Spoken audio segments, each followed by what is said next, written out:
So hi, I'm Emma from RRG Toyota Bradford.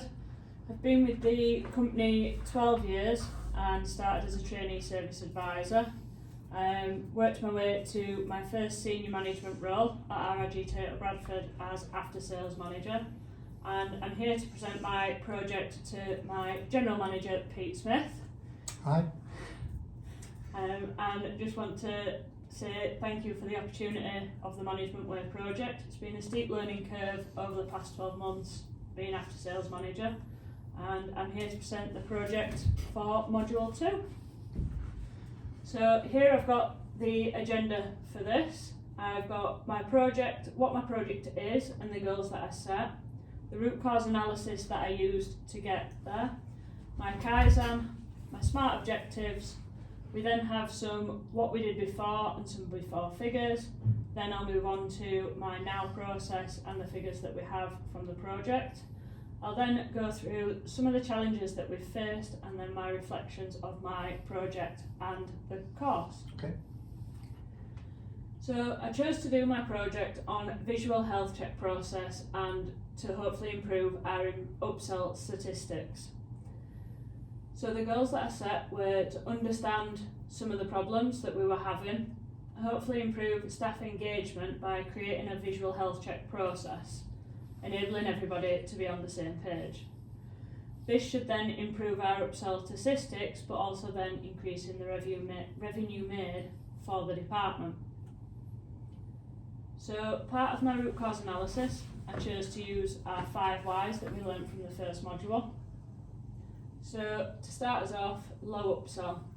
Why is this? So I found staff lacking some enthusiasm and drive. So looking into this, it's potentially because they were left to their own processes to follow. I found that it's something I'd not put much focus on and I'd left them to their own devices, equaling that I wasn't asking any questions on what they were selling and how they were selling it and the process. No questions being asked by myself was because there was actually no specific individual target set for the service advisors. I found that I was focusing more on an overall monthly figure as opposed to individuals and being able to increase our monthly figure. I found this was happening because there was a lack of process for the visual health checks and upsell. So the action I decided to take was create sustainable progress for them and also set them individual targets. To continue with my root cause analysis, I then chose the fishbone theory, which I again learnt from the first module. It's very similar. First problem is we have low upsell. From the systems, I found that they weren't using them to the full potential. They weren't attaching parts to the correct lines. They weren't using it in a way that would give them the full information and full costings when they needed it. From management point of view, lacking focus on the targets and follow-up, but I had nothing to follow up on because I'd never set them their individual targets. The surroundings, lack of technicians, is more that we've had technicians here for over 30 years, some of them, and we've now given them the opportunity for flexible working hours, including some of them now that work part-time. So with several of them working part-time, we've now taken on a new apprentice. We have a newly qualified apprentice, but still it does leave us a little bit behind in some of the hours required. With the service advisors, in my opinion, they do all have the skill set required to carry out upsell. They are just lacking some self-motivation, which I found was down to not enough questions from me and no targets being set.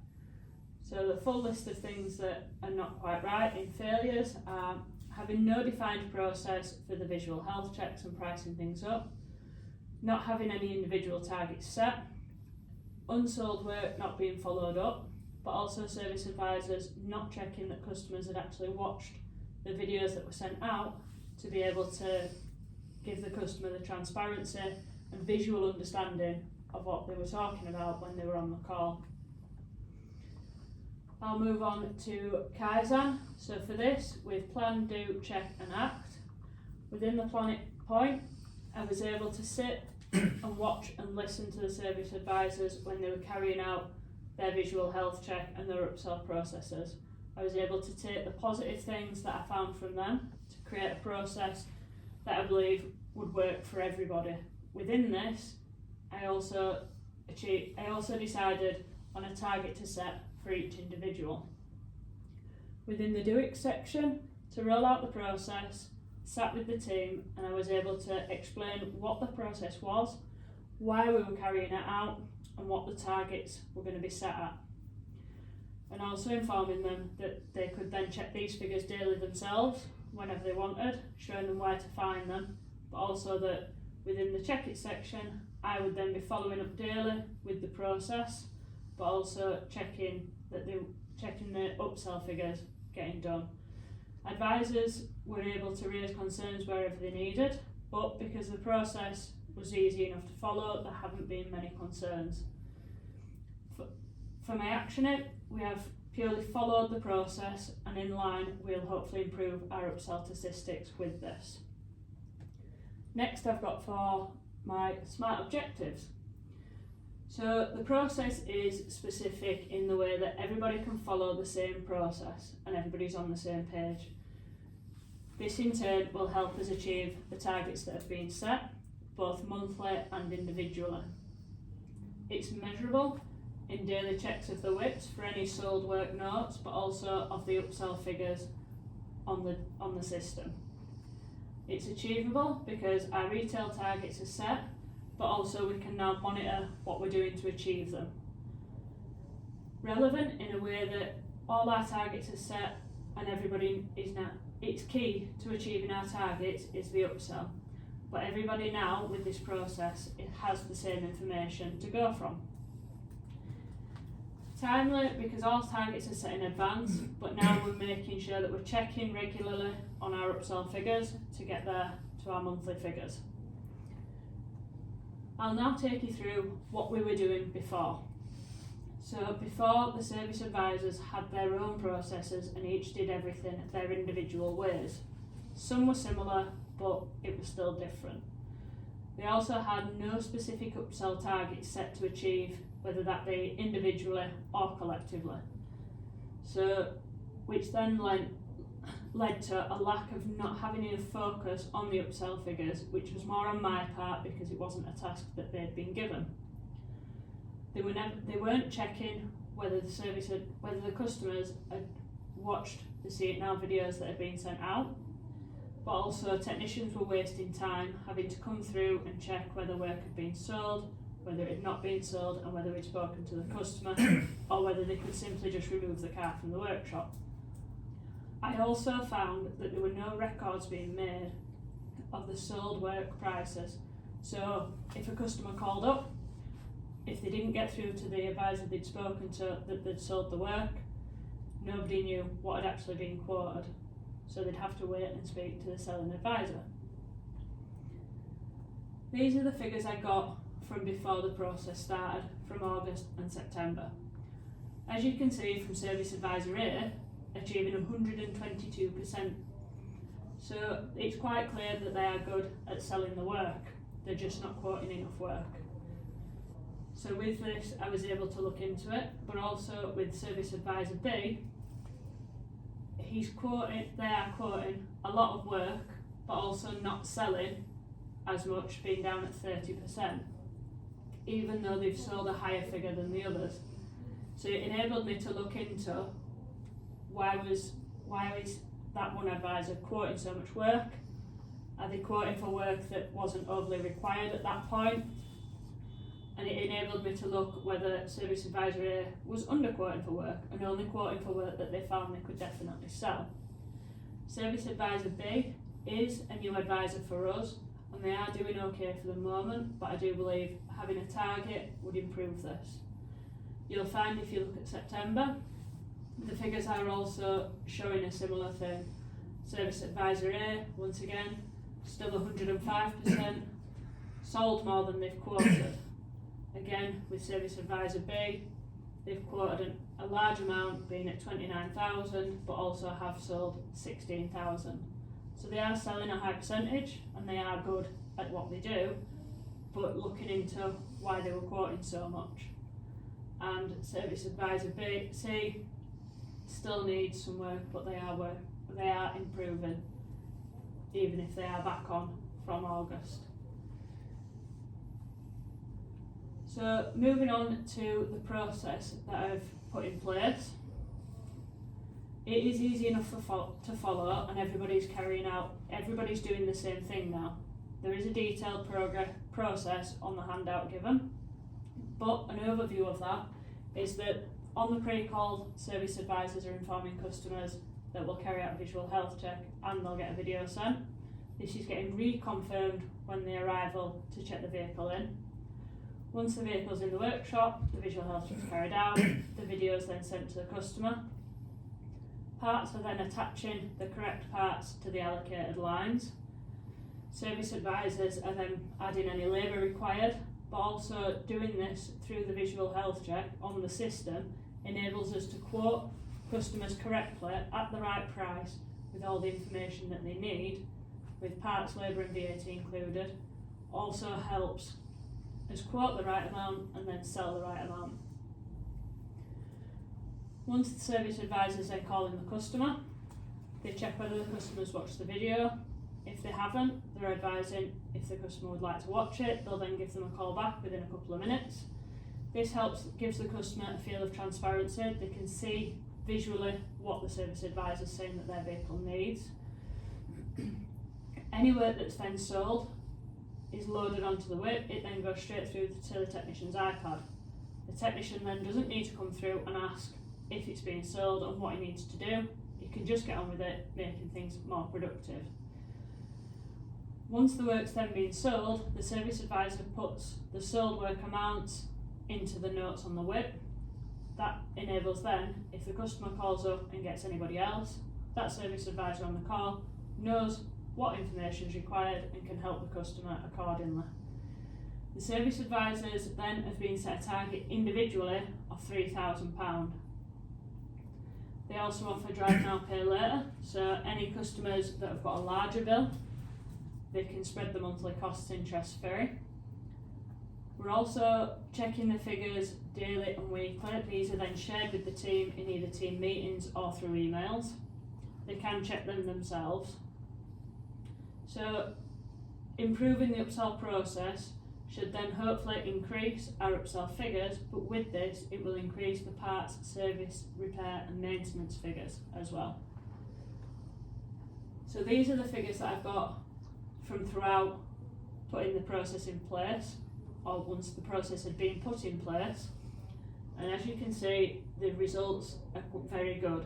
You can see Service Advisor A is now quoting a lot more, but also selling a lot more. And Service Advisor B is quoting the right amount of work, but also selling a good amount of work. And Service Advisor C is still a work in progress and is still improving on what they are doing. This reflects throughout the months. December is obviously a quieter month for everybody, but upsell figures were still relatively good for us.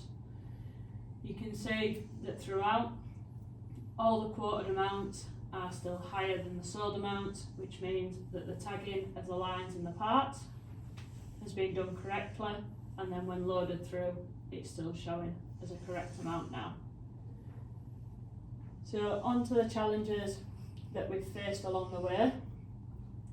We haven't had many challenges really. The main ones have been the technicians. As I mentioned before, we've had a lot of technicians that have been here a number of years, 30 plus years being part-time.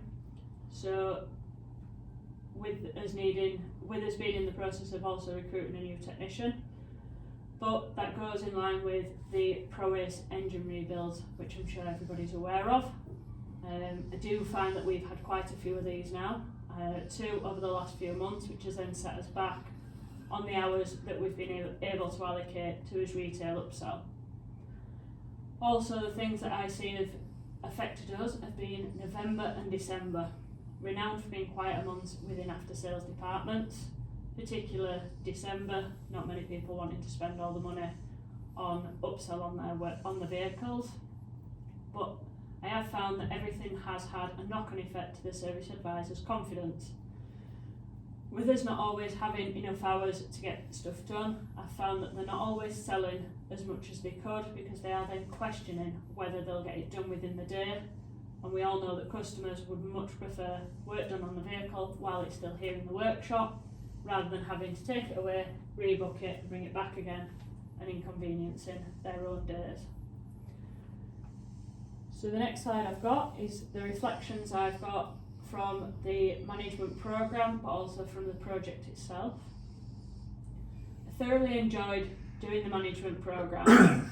It's been insightful for me because I am new to the role, so it's given me the ability to have a better understanding of the facts and figures for the department, but it's also given me different ways to look at situations with staff. The project has then helped me because it's made me realise that some staff do lack more in confidence than they do in their actual drive to sell the work. So they lack confidence in telling the customers what the vehicle needs, which means I'm then able to help coach them through this to overcome it. I also want to say that setting the targets has not been about highlighting the staff shortfalls, it's been about giving a focus point which will then help the staff succeed, but also the success of the department for us. And that is my presentation. Okay. Thank you. Right, well, thank you. Thank you. It's interesting. Okay, so I've got a few questions. Nothing that's going to be hopefully too taxing for you. But obviously, looking at the actual targets that you set each individual target of £3,000 for upsell. Yes. How do you come up with that figure? So looking at the before figures, they weren't overly high, even though one advisor was consistently and is consistently overachieving. It was to bring the other two service advisors up. I didn't want to make it too high that it disheartened them, so I do believe that setting it at £3,000 is an achievable target for them, and I do know that the other advisor will continue to over-exceed. It is something that as they progress, it will be reviewed and increased accordingly for everybody. Okay. All right, so I see that you've used some of the skills and assets that you've been taught on the course to got to some of the root causes. What did you find anything out that really sort of like blew your mind? That was interesting. What was the most interesting thing you found out when you was looking at all the figures and stuff? So going through the root cause analysis, the most interesting thing I found was the before figures. Because I hadn't had enough focus on them, I hadn't realised that there was such a difference between what was being quoted and what was being sold. Because when you look at the figures as a simple fact without any detail, it looks like one advisor is selling loads and others not so much. But when you look at Service Advisor A, it's quite clear they are actually very good at selling, just need to encourage them to sell, to quote more, therefore be able to sell more. Okay, so you you mentioned about the technicians, so I'm aware at Bradford that we have got a lot of ageing technicians. So obviously, as an employer of choice, Gold accredited accreditation, you offer flexible working. Yes. So how are you managing that? How are you managing the workload? So we have certain technicians that work certain 3 days a week.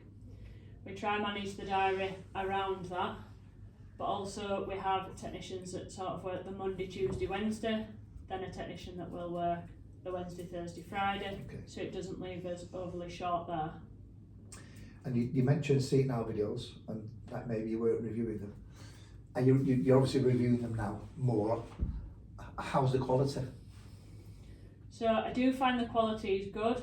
We are trying to improve the sound quality, because I do know that on some of the videos you can struggle to hear the technicians when they don't speak loudly and clear enough. So this process is a work in progress. I am finding that there are still things that I do need to change along the way, one of which is improving the See It Now quality. I don't necessarily think it's bad, but it could do with improvement. Okay. I was just intrigued when you mentioned the Drive Now Pay Later. How are you finding that? It does work well, but it's normally only for larger bills. Okay. You find that customers, particularly this time of year, haven't really wanted to take it because they don't want the extra direct debit included in what they've got to pay out generally for Christmas time and things like that. Okay. So you've identified some issues. You've hopefully put a process in that's going to rectify those issues. Going to grow. You've obviously told that we're going to review the targets with with the opportunity to move it forward. But how are we going to ensure that all this focus is maintained? What happens when you're away on holiday for 2 weeks, 3 weeks? So my level 2, our senior service advisor, has been included in all this. Okay. She's also then able to check the upsell figures, check the visual safety report process. So when I'm not around, she will then keep the team updated with where the figures are, what we need to achieve, without solely focusing on our retail figure. She will be able to then also concentrate on upsell figures. Okay. How was that? Did you enjoy that? Somewhat like that. Okay, so thank you very much. I found it very interesting. I think you've done a good job. And obviously you are new to the role. It's quite a big thing that you've done, quite a big challenge that you took taking over at Bradford. So listen, you get all the support from us that you can, and obviously from all the people on this course as well. So thank you very much for bringing that, and I'll close it there. Okay? Thanks.